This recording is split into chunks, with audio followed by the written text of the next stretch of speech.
I had a crazy cheat week. There was something that was nagging at me. It didn't just keep me going. I gained, according to DEXA scan, total body fat. I had a crazy cheat week, and my hope with this video is to help give you enough information such that you can decide whether you want to do that or not. I think the most important thing is whether we are similar. I consider myself to be an easy gainer, so it's really easy for me to gain weight, but I like to stay low weight. As you can imagine, that it takes a lot of discipline for me to stay lean or low body fat year round. So if you're not disciplined, or if you're not an easy gainer, then this video is probably not for you. This is for people who are really debating cheat weeks or cheat meals and are afraid to do them. Okay, so that's about me. And now if you want to know if this is something you actually want to do, you probably want to know exactly what I did in a cheat week. You want to make sure that I didn't just have one extra meal or anything. So you want to know how intense it was, and it was really intense. And that's why I was smiling. Okay, so I woke up at 7 a.m. every day. I was still doing a bit of work. And at 11 a.m., I had a weightlifting session almost every day at 11 a.m. Every day, but almost at 11 a.m. And I think that was really important, but I'll get to that in a second. Right after the weightlifting session, I had a massive lunch. It was 5 or 6 plates. I didn't count calories because I was taking a mental break too. But afterwards, now that I counted 5 or 6 plates that size, it's probably around 3,000 calories. That's what I had on the first lunch.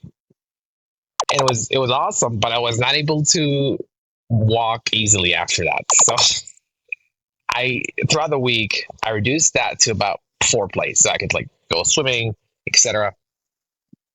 Ended up being about 2,000 calories, I think. It was 2 entrees and 2 desserts on a day where I can move. Okay. And so that lunch would be, after my workouts, I'd be around 1 p.m. I'd be full until 5, 7 p.m. I was training a lot. That's why I'm doing this right now. Hope I don't get wet. And after that point, 5 or 7, we'd be having dinner. Some days it was really late at 9. I think one day it was, but most days it was around 6. And dinner was about the same as lunch. Same story. It started at 3,000 calories, just counting plates, and ended at around 2,000 by the end of the week. I wasn't trying to be active after dinner. Or move around or swim. I was just trying to be able to sleep without having to sit up. Because the first day I had to sit up for an hour just because I felt so full.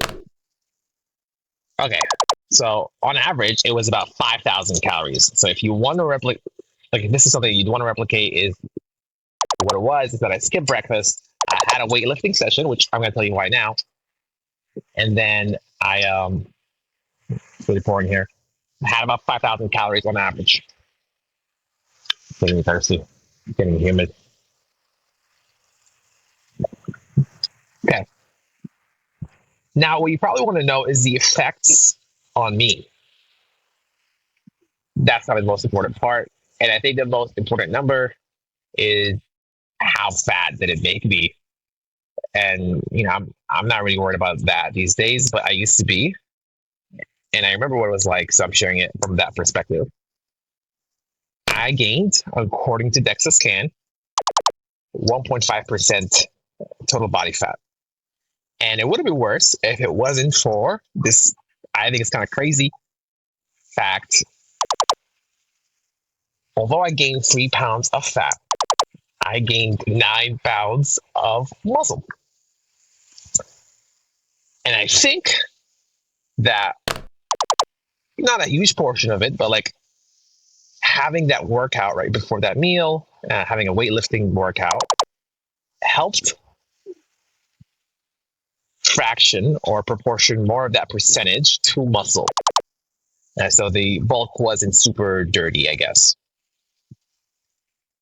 I would have expected it to be like 50-50 because I just had such a massive excess of calories. There was something that was nagging at me, and I remember now. It wasn't all good.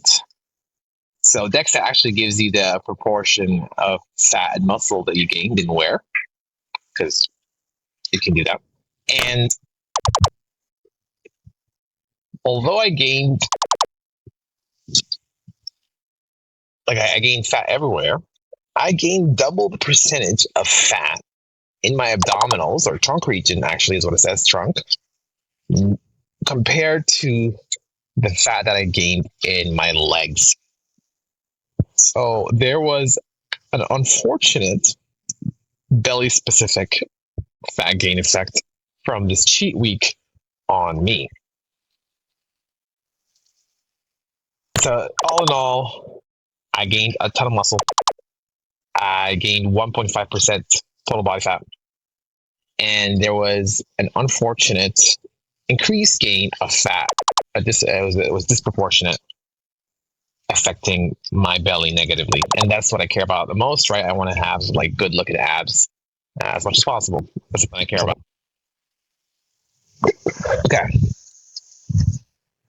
So you probably think that, like, you probably have made up your mind right now, but there is something that, like, you might change your mind after hearing this. So I'm just going to say it.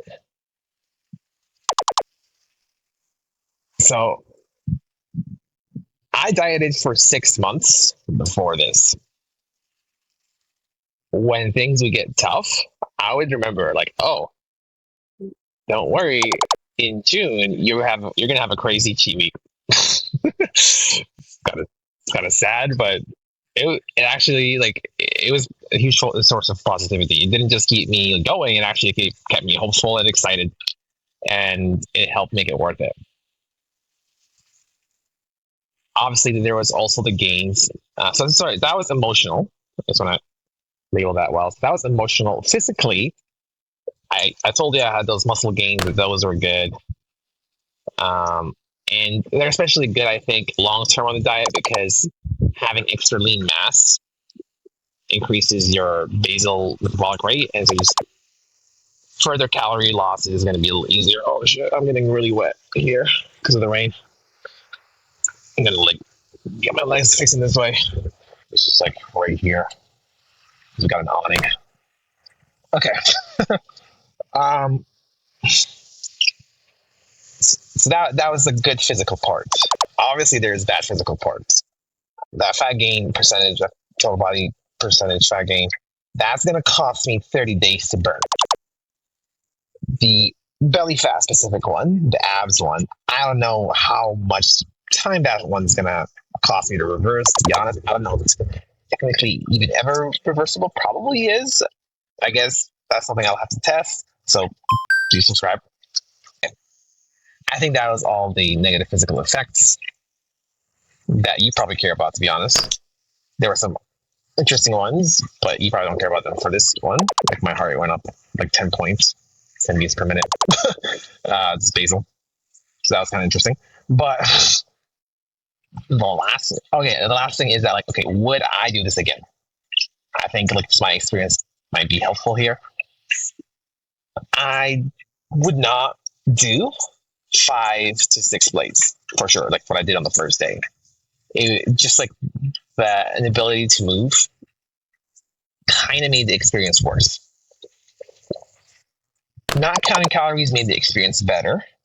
Eating in excess made the experience better. Just like being able to eat whatever I want, like crepes, Nutella, etc., and not count them. That was awesome. But I would have to reduce them so I'm able to move. But probably what I end up doing is having an excess of about 1,000 to 1,500, and I'd just be counting plates.